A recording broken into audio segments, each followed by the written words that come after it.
ಚಿತ್ರದುರ್ಗದ ಜಿಲ್ಲಾ ಕಾಂಗ್ರೆಸ್ ಕಚೇರಿಯಲ್ಲಿ ಇಂದು ಕಾಂಗ್ರೆಸ್ ಸಂಸ್ಥಾಪನಾ ದಿನ ಹಿನ್ನೆಲೆ ಧ್ವಜಾರೋಹಣ ಹಮ್ಮಿಕೊಳ್ಳಲಾಗಿತ್ತು.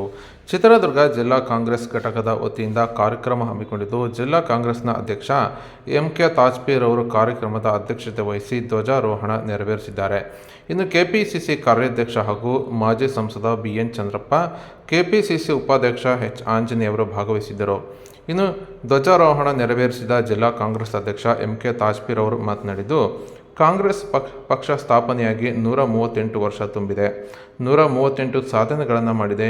ಇನ್ನು ಕೃಷಿ, ಶಿಕ್ಷಣ, ಉದ್ಯೋಗ ಸೇರಿದಂತೆ ಅನೇಕ ಕ್ಷೇತ್ರಗಳಲ್ಲಿ ನಮ್ಮ ಪಕ್ಷ ಸಾಧನೆ ಮಾಡಿದ್ದು, ಇದರ ಜೊತೆಗೆ ಜನರಿಗೆ ಹಲವು ಪ್ರಮುಖ ಯೋಜನೆಗಳನ್ನು ತಲುಪಿಸುವ ಕೆಲಸವನ್ನು ನಮ್ಮ ಕಾಂಗ್ರೆಸ್ ಪಕ್ಷ ಮಾಡಿದ್ದು, ಸದಾ ಬಡವರ, ನೊಂದವರ ಪರ ನಮ್ಮ ಸರ್ಕಾರ ಕೆಲಸ ಮಾಡಿದ್ದಾಗಿ ತಾಜ್ಪೀರ್ ಅವರು ತಿಳಿಸಿದ್ದಾರೆ.